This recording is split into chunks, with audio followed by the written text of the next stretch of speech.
The idea of being at home for Christmas has always meant a great deal to me, but it especially did during the years that Selden and I lived in Texas.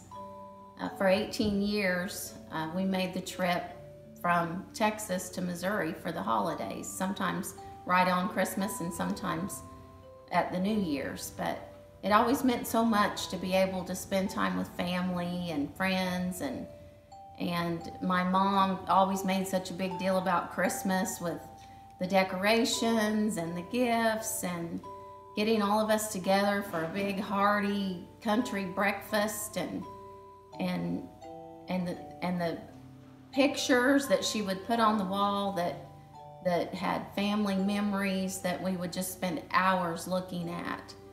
And it just meant so much for me to be there. And there were many Christmases that I didn't get to spend at home, so the ones that I did were especially meaningful. But one particular trip stands out in my mind as probably being the most memorable, and it was the Christmas of 1989, I think it was.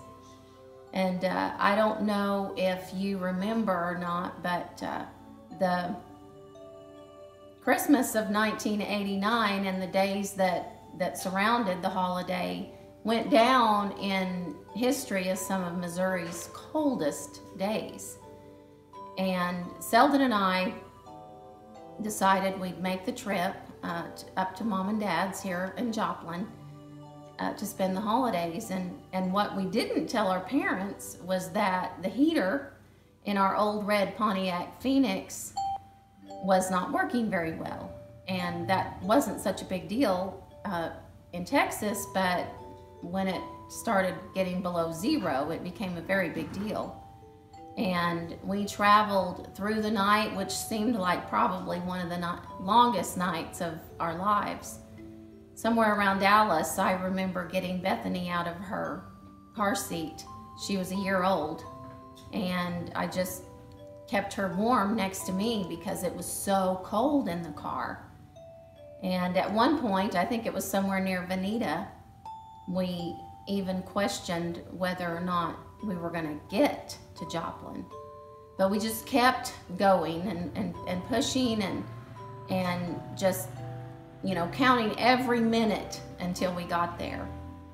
And whenever we pulled into my mom and dad's driveway, it was such relief to see the porch light on and knowing that when we got there, we would be met with smiles and hugs and the smell of Old Spice and whatever Mom was cooking and love. And it just made the trip so worth it. And a trip that took hours that felt like days, all of a sudden was just a part of history.